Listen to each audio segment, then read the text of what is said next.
السادة الضيوف اللي حضروا النهارده علشان توقيع مذكرة التفاهم اللي بيها هنبدأ أولى الخطوات لإصلاح منظومة أنا أعتقد إنها من أهم المنظومات التعليمية في مصر، وهي التعليم الفني.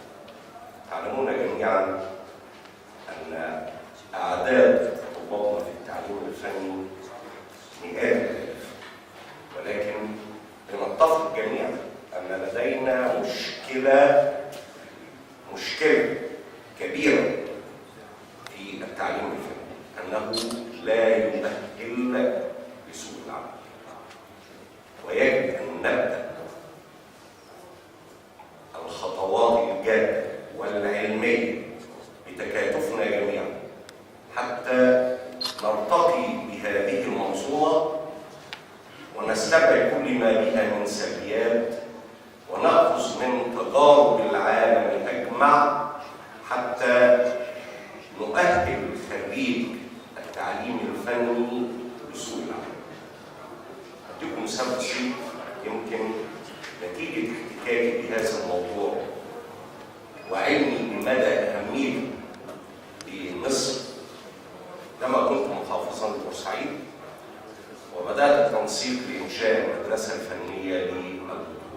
كان هذا في عام 2012.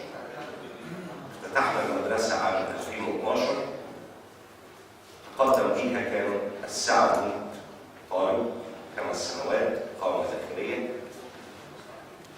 العام التالي عندما استشعر الأهالي لأنها هناك اتفاقية وبروتوكول مع وزارة البترول أن خريج هذه المدرسة سيلتحق بشركات البترول العاملة في غرب مدينة بورسعيد، في العام الثاني ارتفع التنسيق لهذه المدرسة 20 درجة زيادة عن الثانوية العامة. إذن لابد أن نأخذ الخطوات ونستبعد تماما مقولة أن هذا لا يتناسب مع عاداتنا وتقاليدنا. كما عرضت في العام الماضي نورة قاعدة وفاكرة، قلت لها عايز أحول التعليم الفني عندنا إلى تعليم مزدوج فندقي، مش كده يا نورة؟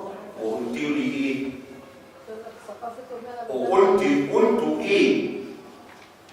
قلت لهم طب جربوا نطلع التنسيق بتاع الإعدادية واطرحوا، والحمد لله كان الإقبال كبير وبدأنا أول الخطوات. وجاءت مبادرة الاتحاد الأوروبي وجلسنا سويا ونتناقش مع الأخوة والزملاء الأفاضل الذين شرفت بهم، وآسف إن أنا سهرتكم ليلتها لأن هذا الموضوع أنا أعلم مدى أهميته. وأعلم مدى أهمية بدء التطبيق في محافظة البحر الأحمر، لأن لدينا كل مقومات النجاح. لدينا مقومات النجاح لبدء تطبيق هذه المنظومة في محافظة البحر الأحمر، وأنا أراها تماما وسأبذل قصارى جهد إن شاء الله في الفترة القادمة لإنجاح هذه المنظومة وتكون الباقورة في إصلاح التعليم الفني منطلقة من محافظة البحر الأحمر. نمتلك المقومات، والتعليم الفني هو أمل مصر في الفترة القادمة، حتى تعلموا أن هناك دول كثيرة حققت طفرات اقتصادية بشقين: التعليم الفني والصناعات الصغيرة ومتناهية الصغر. قاموا باقتصاديات الدول وأصبحوا من الدول العظمى اقتصاديا ودخلوا في مجموعة ال20، ولن أذكر هذه الدول. ومصر مؤهلة تماما حتى تدخل مجموعة ال20 بما تمتلك من كفاءات وطاقات وأعداد كبيرة ترغب في الدخول في هذا المجال، ولكن علينا أن نهيئ المناخ وأن نيسر السبل وأن ندرس جيدا احتياجات سوق العمل حتى نقوم بالتدريب السليم لاحتياجات سوق العمل.